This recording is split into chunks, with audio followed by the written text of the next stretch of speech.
മഴ തോരും മുൻപിൽ ഇനി വരാൻ പോകുന്നൊരു എപ്പിസോഡ് വിശേഷത്തിലേക്ക് ഏവർക്കും സ്വാഗതം. ഈ സ്റ്റോറി ഇഷ്ടപ്പെടുവാണെങ്കിൽ ഒന്ന് സബ്സ്ക്രൈബ് ചെയ്യണേ, അതുപോലെ ഒന്ന് ലൈക്ക് ചെയ്യാനും ഹൈപ്പ് ചെയ്യാനും മറക്കല്ലേ. അങ്ങനെ നമ്മുടെ ബബിത സത്യങ്ങളെല്ലാം അറിയുന്നുണ്ട്. ബബിതയ്ക്ക് അത് വലിയ ഷോക്കാവുന്നുണ്ട്.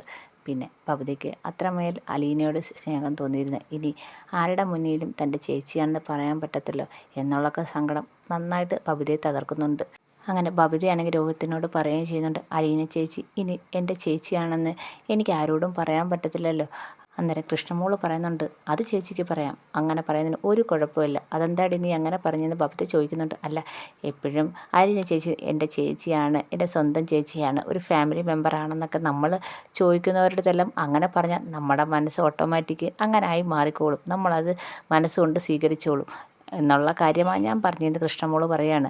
അപ്പം അത് കേൾക്കുമ്പോഴത്തേക്ക് ബബിതയ്ക്ക് ഭയങ്കര ദേഷ്യം വരുന്നുണ്ട്. ബബിതയാണെങ്കിൽ കൃഷ്ണമോളെ ഒട്ടിച്ച് വിടുന്നുണ്ട്. അപ്പോൾ രോഹിത് പറയുന്നുണ്ട്, നീ അതിനെക്കുറിച്ച് ആലോചിച്ച് ടെൻഷൻ അടിക്കേണ്ട, അത് വിട്ടേരെ, എന്താണെന്ന് ചോദിച്ചാൽ നമുക്ക് വരുന്ന വഴി കാണാം എന്ന് സമാധാനിപ്പിക്കുന്നുണ്ട്. പക്ഷേ ബബിത അത് വിടാൻ തയ്യാറാവുന്നില്ല. ബബിത നല്ല ടെൻഷനിലാണ്. അങ്ങനെ ബബിത ഇങ്ങനെ ആലോചിച്ചുകൊണ്ടിരിക്കുകയാണ്. രോഹിത് അങ്ങ് കയറിപ്പോവാണ്. അതിനുശേഷം പിറ്റേന്ന് തന്നെ നേരെ മുറിയിലേക്ക് നമ്മുടെ അലീന വരികയാണ്. ബാലചന്ദ്രൻ്റെ മുറിയിലേക്കാണ് വരുന്നത്. അപ്പോൾ ബാലചന്ദ്രൻ അവിടെ പത്രമൊക്കെ വായിച്ചുകൊണ്ടിരിക്കുകയാണ്. അപ്പോൾ അലീന വരുന്നത് ബാലചന്ദ്രൻ കാണുന്നുണ്ട്. പക്ഷെ ഒരു മൈൻഡും കൊടുക്കാതെ അവിടെ നിന്ന് പത്രം വായിച്ചുകൊണ്ടിരിക്കുകയാണ്. അപ്പം കുറേ വന്ന് അച്ഛാ എന്നൊക്കെ വിളിച്ചിട്ട് ബാലചന്ദ്രൻ ശ്രദ്ധിക്കുന്നേ ഇല്ല. അവസാനം ബാലചന്ദ്രൻ്റെ കയ്യിൽ നിന്ന് പത്രം പിടിച്ച് വാങ്ങിക്കുകയാണ്. എന്താ വെച്ചാൽ എന്നോട് പിണക്കമാണോ എന്നൊക്കെ ചോദിക്കുന്നുണ്ട്. എനിക്ക് ആരോടും ഒരു പിണക്കവും ഇല്ല. പിന്നെന്താ, ഞാൻ ഇത്രയും നേരം അച്ഛനെ വിളിച്ചിട്ട് അച്ഛനാണെങ്കിൽ ഒന്ന് ശ്രദ്ധിക്കുക പോലും ചെയ്തില്ല. അപ്പം ഭയങ്കര സങ്കടത്തോടെ അലീനയെ ഇങ്ങനെ നോക്കുന്നുണ്ട്. ഈ വീട്ടിൽ എല്ലാവരോടും ഞാൻ പറഞ്ഞ ഒരു കാര്യം, നീ എൻ്റെ മകളാന്നുള്ള ഒരു കാര്യം ഇവിടെ പറഞ്ഞത്, നീ അത് ഞാൻ പറഞ്ഞത് തെറ്റാണെന്ന് ഇപ്പോൾ പ്രസ്താവിച്ചെടുത്തല്ലോ. ഞാൻ എല്ലാവരുടെയും മുന്നിൽ കള്ളനായില്ലേ എന്ന് ബാലചന്ദ്രൻ പറയാണ്. അപ്പം അലീന പറയാണ്, അത് ഞാൻ അച്ഛനെ വേദനിപ്പിക്കണമെന്ന് വെച്ചല്ല ഞാൻ രോഹിത്തിനോടത് പറഞ്ഞതെന്ന് അലീന പറയാണ്. അപ്പോൾ ബാലചന്ദ്രൻ ഭയങ്കര സങ്കടത്തോടെ അലീനയോട് പറയാണ്, നിന്നെ ഞാൻ എൻ്റെ ഒരു മോളായിട്ടല്ലേ കരുതിയിരുന്നത്, എൻ്റെ സ്വന്തം മോള്, എന്നിട്ട് നിൻ്റെ ആരുമല്ല എന്ന് നീ തന്നെ പറയുന്നു. ഇപ്പം ഞാൻ നിൻ്റെ ആരുമല്ലല്ലോ എന്ന് ഭയങ്കര സങ്കടത്തോടെ ബാലചന്ദ്രൻ പറയാണ്. ഇത് കേൾക്കുമ്പോഴത്തേക്ക് അലീന ഭയങ്കര സങ്കടത്തോടെ പറയാണ്, അച്ഛാ അങ്ങനെയൊന്നും പറയല്ലേ എന്ന് പറയാണ്. പിന്നെന്താ ഞാൻ പറയേണ്ടത്, നീയല്ലേ തന്നെ പറഞ്ഞത് എൻ്റെ അച്ഛൻ സ്ഥാനം നിനക്ക് വേണ്ടാന്നും എന്നെ ഉപേക്ഷിച്ച് നീ പോവുകയാണെന്നും ബാലചന്ദ്രൻ അലീനയോട് ചോദിക്കുകയാണ്. ഇത് കേൾക്കുമ്പോഴത്തേക്ക് അലീനയ്ക്ക് നല്ല സങ്കടം വരുന്നുണ്ട്. അപ്പം അലീന ബാലചന്ദ്രൻ്റെ കൈ പിടിച്ചിട്ട് പറയാണ്, അച്ഛാ അങ്ങനൊന്നും പറയല്ലേ, എൻ്റെ അച്ഛനായിട്ട് ഞാൻ എന്നും കണ്ടിരുന്നത് അച്ഛനെ തന്നെയാണ്. ഞാൻ ആദ്യമായിട്ട് അച്ഛാ എന്ന് വിളിച്ചപ്പോൾ എൻ്റെ മനസ്സിലുണ്ടായ ഒരു സന്തോഷം, അത് എൻ്റെ ജീവിതത്തിൽ ഒരിക്കലും ആ സന്തോഷം കിട്ടിയിട്ടില്ല. ഇപ്പോഴത്തെ സാഹചര്യത്തിൽ എനിക്ക് ഇതേ ചെയ്യാൻ പറ്റത്തുള്ളൂ അച്ഛാ, അതുകൊണ്ടാണ് ഞാൻ പോകുന്നത് എന്ന് പറയുകയാണ്. ഭയങ്കര സങ്കടത്തോടെയാണ് അലീന പറയുന്നത്. ഇത് കേൾക്കുമ്പോൾ ബാലചന്ദ്രൻ പറയാണ്, മോളെ നീ എന്നെ വിട്ടു പോയി കഴിഞ്ഞാൽ പിന്നെ എനിക്ക് ആരാണുള്ളത്? നീയല്ലേ എൻ്റെ താങ്ങ്, നീയല്ലേ എൻ്റെ ഊന്നുവടി, നീ എന്നെ കളഞ്ഞിട്ട് പോയാൽ ഞാൻ എന്ത് ചെയ്യുമെന്ന് പറയുകയാണ്. അപ്പോൾ അലീന പറയാണ്, അച്ഛാ ഞാൻ അച്ഛനെ വിട്ട് എങ്ങും പോകുന്നില്ലല്ലോ, ഞാൻ എപ്പോഴും എൻ്റെ മനസ്സുണ്ട് അച്ഛൻ്റെ കൂടെ തന്നെയുണ്ട്, അച്ഛന് എന്താവശ്യം ഉണ്ടെങ്കിലും ഞാൻ അച്ഛൻ്റെ അടുത്ത് തന്നെ കാണുമെന്ന് പറയാണ്. പിന്നെ ഞാൻ രോഹിത്തിനോട് ആ കാര്യം പറഞ്ഞത് അച്ഛനെ ഒരിക്കലും വേദനിപ്പിക്കാനോ അച്ഛനെ കള്ളനാക്കാനോ വേണ്ടിയല്ല ഞാനത് പറഞ്ഞത്. എൻ്റെ അച്ഛൻ എല്ലാവരുടെയും മുന്നിൽ തല ഉയർത്തി നിൽക്കണം, ഒരു അപമാനിതനായി ആരുടെ മുന്നിൽ നിൽക്കല്ലേ, ആരുടെ മുന്നിലും എൻ്റെ അച്ഛൻ ായി ആരുടെ മുന്നിൽ തല കുനിച്ച് നിൽക്കല്, അതെൻ്റെ നിർബന്ധമാണ്. അച്ഛൻ എല്ലാവരുടെയും മുന്നിൽ തല ഉയർത്തിപ്പിടിച്ച് തന്നെ നിൽക്കണം, അത് എൻ്റെ ആഗ്രഹം കൂടിയാണെന്ന് അലീന പറയാണ്. ഇത് കേൾക്കുന്ന ബാലചന്ദ്രന് ഭയങ്കര വിഷമം വരുന്നുണ്ട്. നിനക്ക് പോകാതിരുന്നൂടെ മോളെ എന്ന് ചോദിക്കുകയാണ്. എന്നെയും ബബിതയും രോഹിത്തിനെയും കൃഷ്ണമോളെയും ഒക്കെ വിട്ട് നീ പോവാതിരുന്നൂടെ എന്ന് ബാലചന്ദ്രൻ വീണ്ടും ചോദിക്കുന്നുണ്ട്. അപ്പം അലീന പറയാണ്, അച്ഛാ എന്നോട് ക്ഷമിക്ക്, എനിക്ക് പോകാതിരിക്കാൻ പറ്റത്തില്ല. ഞാൻ ഇവിടുന്ന് പോയാലേ മാഡം തിരിച്ചു വരത്തുള്ളൂ, അത് മാഡത്തിൻ്റെ ഒരു വാശിയാണ്. മാഡം തിരിച്ചു വന്നാലേ ഇവിടെ ബാക്കിയുള്ളവർക്കൊക്കെ സന്തോഷമാകത്തുള്ളൂ. ഇപ്പം എല്ലാവരും ഞാൻ പോകുന്നതിന് എതിര് പറയും, പക്ഷേ കുറേ കാലം കഴിയുമ്പം ഞാൻ അതിലൊരു വലിയ തെറ്റുകാരിയായി മാറും, എന്നെ കുറ്റപ്പെടുത്താൻ തോന്നും. അപ്പം അങ്ങനെ അന്നുണ്ടാവാതിരിക്കാൻ ഞാൻ ഇപ്പോഴേ പോകുന്നതാണ് നല്ലത്. എനിക്ക് ഈ കാര്യത്തിൽ ചെയ്യാൻ പറ്റുന്ന ഒറ്റ കാര്യം അത് മാത്രമേ ഉള്ളൂ, ഞാൻ ഇവിടുന്ന് പോയാൽ മാത്രമേ മാഡം തിരിച്ചു വരത്തുള്ളൂ, എനിക്കത് മാത്രമേ ചെയ്യാൻ പറ്റത്തുള്ളൂ എന്ന് അലീന വീണ്ടും സങ്കടത്തോടെ പറയാണ്. അപ്പം ബാലചന്ദ്രനെ മനസ്സിലാവുന്നുണ്ട് അലീന എന്തായാലും പോകാൻ തയ്യാറെടുത്ത് നിൽക്കുകയാണ്. ഇനി ആര് പറഞ്ഞിട്ടും അലീന കേൾക്കത്തില്ല, മനസ്സുകൊണ്ട് അവൾ അങ്ങനൊരു തീരുമാനം എടുത്തെന്ന് ബാലചന്ദ്രന് മനസ്സിലാവുന്നുണ്ട്. ഈ സമയത്ത് ബബിത നല്ല വിഷമത്തിലാണ്. ബബിത ഒരിക്കലും പ്രതീക്ഷിച്ചില്ല ഇങ്ങനൊരു സത്യം ഇതിൻ്റെ പിന്നിൽ ഒളിച്ചിരിപ്പുണ്ടെന്ന്. അലീന സ്വന്തം ചേച്ചിയാണെന്നും പറഞ്ഞാണ് ബബിത ഇത്രയും നാൾ നടന്നത്. അങ്ങനെയല്ലെന്ന് ബബിതയ്ക്ക് ഉൾക്കൊള്ളാൻ പോലും പറ്റുന്നില്ല. മാത്രമല്ല അലീനെ അത്രയേറെ സ്നേഹിച്ചിട്ടുണ്ട് ബബിത. ഇപ്പോൾ അലീന അവിടുന്ന് പോവുക കാര്യം ചിന്തിക്കാൻ പോലും വയ്യ. അങ്ങനെ ഭയങ്കര വിഷമത്തോടെ ഇരിക്കുകയാണ്. അപ്പോഴാണ് ആലോചിച്ചത്, മനുവേട്ടനെ വിളിച്ചൊന്ന് കാര്യം സംസാരിച്ചാലോ. മനുവേട്ടൻ പറഞ്ഞാൽ ചിലപ്പോൾ അലീന ചേച്ചി പോയില്ലെങ്കിലോ. എന്തായാലും മനുവേട്ടനെ ഒന്ന് വിളിക്കാം എന്നും പറഞ്ഞുകൊണ്ട് ബബിത വിളിക്കുന്നുണ്ട്. അപ്പം വിളിക്കുമ്പോൾ ഉടനെ മനു ചോദിക്കുന്നുണ്ട്, എന്താ ബബിതയെന്ന് ചോദിക്കുകയാണ്. അതെ, ഞാനൊരു കാര്യം പറയാനാണ് വിളിച്ചത്. അലീന ചേച്ചി ഇവിടുന്ന് പോകുന്ന കാര്യം മനുവേട്ടന് അറിയാമല്ലോ. അപ്പം മനു പറയുന്നുണ്ട്, എനിക്കറിയാമല്ലോ, നമ്മളിവിടെ വന്ന് സംസാരിക്കുകയൊക്കെ ചെയ്തതല്ലേ. അത് മാത്രമല്ല മനുവേട്ട, ഇപ്പം അലീന ചേച്ചി അച്ഛൻ്റെ മകളല്ലെന്നാണ് പറയുന്നത്. അപ്പോൾ ഇത് കേൾക്കുമ്പോൾ മനു ഒന്നും മിണ്ടുന്നില്ല. നിന്നോട് ആര് പറഞ്ഞെന്ന് ചോദിക്കുകയാണ്. എന്നോട് പറഞ്ഞ രോഹിയേട്ടനാ. രോഹിയേട്ടൻ്റെ അടുത്ത് അലീന ചേച്ചി തന്നെയാണ് പറഞ്ഞതെന്ന്. അലീന ചേച്ചി അച്ഛൻ്റെ സ്വന്തം മകളല്ലെന്നും അച്ഛൻ പറഞ്ഞത് ഒരു കള്ളക്കഥയാണെന്നും ബബിത മനുവിനോട് പറയുകയാണ്.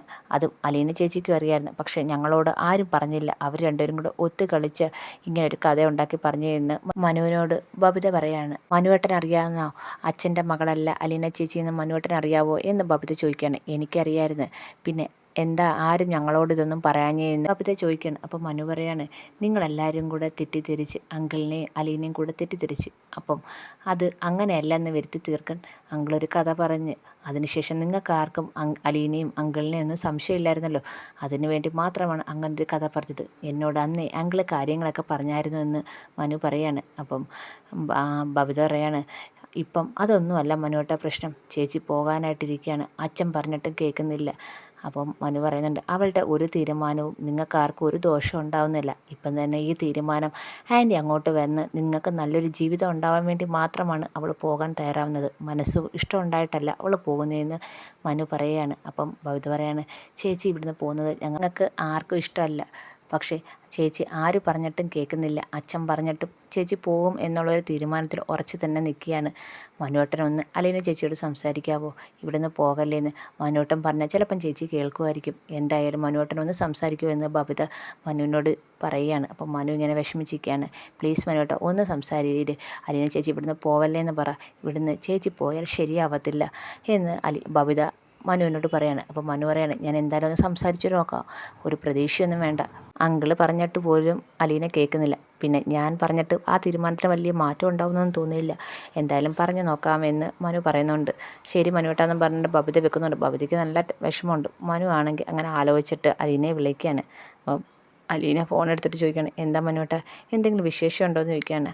അപ്പോൾ മനു പറയാണ്, പ്രത്യേകിച്ച് വിശേഷമൊന്നുമില്ല, ഞാൻ നീ പോകുന്ന കാര്യമൊക്കെ അവിടെ സംസാരിച്ചെന്ന് ഞാൻ അറിഞ്ഞ് അതിനെക്കുറിച്ച് ചോദിക്കാനാണ് ഞാൻ വിളിച്ചതെന്ന് പറയാണ്. അപ്പം ഞാൻ പോകാൻ തീരുമാനിച്ച് എല്ലാവരോടും ഞാൻ ആ കാര്യം പറയുകയും ചെയ്ത്. ഞാനിവിടുന്ന് പോയാലല്ലേ മേഡം വരുത്തോളെന്ന് അലീന മനുവിനോട് പറയാണ്. അപ്പം മനു പറയാണ്, ഞാൻ പറഞ്ഞതുകൊണ്ട് നീ പോവാതിരിക്കുമോ, നിൻ്റെ തീരുമാനം മാറ്റുമോ എന്നുള്ളൊരു പ്രതീക്ഷ എനിക്കില്ല. എന്നാലും ഞാൻ പറയാം, നിനക്ക് അവിടെ നിന്ന് പോകാതിരുന്നൂടെ, നിനക്ക് അവിടെ നിന്നൂടെ. ഇപ്പോൾ എന്നെ ബബിത വിളിച്ച് നിന്നോട് പോവല്ലെന്ന് ഞാൻ പറയണമെന്ന് ഞാൻ പറഞ്ഞ അലീന ചേച്ചി കേൾക്കുമെന്ന അവളുടെ ഒരു വിശ്വാസം. എന്നോട് ചേച്ചിയെടുത്ത് റെക്കമെൻഡ് ചെയ്യാൻ എന്നെ വിളിച്ച് പറഞ്ഞതെന്ന് മനു അലീനയോട് പറയാണ്. അപ്പം അലീന ഒന്നും മിണ്ടാതിരിക്കുകയാണ്. ഞാൻ പറഞ്ഞാലൊന്നും നീ കേൾക്കത്തില്ലെന്ന് എനിക്കറിയാം, എന്നാലും നിനക്ക് പോവാതിരുന്നൂടെ. രോഹിത്തിനെയും കൃഷ്ണയും ബബിതയെ ഓർത്തെങ്കിലും ബാലചന്ദ്രൻ അങ്ങളെ ഓർത്തെങ്കിലും നിനക്ക് പോവാതിരുന്നൂടെ എന്ന് ചോദിക്കുകയാണ്. അപ്പം അലീന പറയാണ്, മനുവേട്ട ഇനി ഞാനിവിടെ നിൽക്കുന്നത് ശരിയല്ല. ഞാൻ പോയാൽ മാത്രമേ മാഡം തിരിച്ചു വരത്തുള്ളൂ. മാഡം തിരിച്ചു വരണമെങ്കിൽ ഞാൻ ഇവിടുന്ന് പോകണം. ഈ കാര്യത്തിൽ എനിക്ക് ചെയ്യാൻ പറ്റുന്ന ഒരേ ഒരു കാര്യം ഇവിടുന്ന് പോവുക, അത് മാത്രമേ എനിക്ക് ചെയ്യാൻ പറ്റത്തുള്ളൂ. അതുകൊണ്ട് ഞാൻ പോകാൻ തീരുമാനിച്ചെന്ന് പറയാണ്. അപ്പം മനു വീണ്ടും പറയാണ്, നീ പോയത് കൊണ്ട് എല്ലാം ശരിയാവുമെന്ന് നിനക്ക് തോന്നുന്നുണ്ടോ? ഒരിക്കലും ശരിയാവത്തില്ല എന്ന് മനു പറയാണ്. അതൊന്നും ഞാൻ ഇപ്പം ചിന്തിക്കുന്നില്ല. ഞാൻ ഇവിടുന്ന് ഇറങ്ങുക, അത് മാത്രമേ ഞാൻ ചിന്തിക്കത്തുള്ളൂ. മാഡം തിരിച്ചു വരണം, മാഡത്തിന് കൊടുത്ത വാക്ക് പാലിക്കണം, അത് മാത്രമേ ഞാൻ ചിന്തിക്കുന്നുള്ളൂ. ബബിതയോ കൃഷ്ണയോ അതേപോലെ രോഹിത്തിനെക്കുറിച്ചോ അച്ഛനെക്കുറിച്ച് പോലും ഞാനിപ്പോൾ ചിന്തിക്കുന്നില്ല. എനിക്കറിയാം അച്ഛനൊക്കെ ഇത് താങ്ങാൻ പറ്റത്തില്ലെന്ന്, എന്നാലും ഞാനിപ്പം അതൊന്നും ചിന്തിക്കുന്നില്ല. ഞാൻ പോയി കഴിഞ്ഞാൽ മാഡം തിരിച്ചു വരും. കുറച്ച് ദിവസം കഴിയുമ്പോഴത്തേക്ക് അവരുടെ കുടുംബം, അവരുടെ കാര്യം അവരെല്ലാം പഴയതുപോലെ ആവും. ഞാൻ മാത്രം ഒരു കരടായിട്ട് കിടക്കും. അതുകൊണ്ട് ഞാൻ പോകാൻ തന്നെ തീരുമാനിച്ചു മനുവേട്ട എന്ന് പറയാണ്. അപ്പം മനു പറയാണ്, നീ തീരുമാനം മാറ്റുമെന്നുള്ളൊരു പ്രതീക്ഷയിലൊന്നും അല്ല വിളിച്ചത്, എന്നാലും നീ എങ്ങോട്ടും പോകലെന്ന് എനിക്ക് ആഗ്രഹമുണ്ട്, അതുകൊണ്ട് പറഞ്ഞതാണെന്ന് മനു പറയാണ്. അപ്പോൾ അലീന പറയാണ്, എനിക്കറിയാം മനുവേട്ടനും എല്ലാവർക്കും ഞാൻ പോകുന്നതിൽ വിഷമമുണ്ടെന്ന് എനിക്കറിയാം. പക്ഷെ എനിക്ക് പോവാതിരിക്കാൻ പറ്റത്തില്ല മനുവേട്ട. മാഡത്തിനെ ഞാൻ ഓർത്തേ പറ്റൂ. മാഡം ഉള്ളത് കൊണ്ടാണ് ഞാൻ ഇങ്ങോട്ട് വന്നതിൻ്റെ ഒരു പ്രധാന കാരണം. അത് മനുവേട്ടൻ അറിയാലോ. അപ്പം മാഡത്തിന് വേണ്ടി ഞാൻ ഈ വീട്ടിൽ നിന്ന് പോകണം, എന്നാലേ എല്ലാം ശരിയാവത്തുള്ളൂ എന്ന് പറയാണ്. അതുകൊണ്ട് ഇതിനെക്കുറിച്ച് ഞാൻ വീണ്ടും ഒന്നിനും കൂടെ ചിന്തിക്കുന്നില്ല മനുവേട്ട. ഞാൻ പോകാൻ തന്നെ തീരുമാനിച്ചു. എങ്ങോട്ടാണ് പോകുന്നതെന്ന് മനു ചോദിക്കുന്നുണ്ട്. അതൊന്നും തീരുമാനിച്ചിട്ടില്ല, ഇവിടുന്ന് പോവുക അത് മാത്രമേ ഞാൻ ആലോചിച്ചിട്ടുള്ളൂ എന്ന് പറയാണ്. അങ്ങനെ അലീന ആ വീട്ടിൽ നിന്ന് പോകാൻ തന്നെ തീരുമാനിച്ചു. ഇതിൻ്റെ ഇടയ്ക്ക് ബാലചന്ദ്രൻ എങ്ങോട്ടോ യാത്ര പോകുന്നതിനെക്കുറിച്ച് ഗോവർദ്ധൻ്റെ അടുത്ത് പറഞ്ഞിട്ടുണ്ട്. ബാലചന്ദ്രൻ അലീനയുടെ സ്വന്തം അച്ഛനെ കണ്ടുപിടിക്കാൻ പോവുകയാണോ? എന്തായാലും മനു പറഞ്ഞിട്ടും അലീന അവിടെ നിൽക്കാൻ തയ്യാറാവുന്നില്ല. അലീന പോകാൻ തന്നെ തീരുമാനിച്ചിരിക്കുകയാണ്.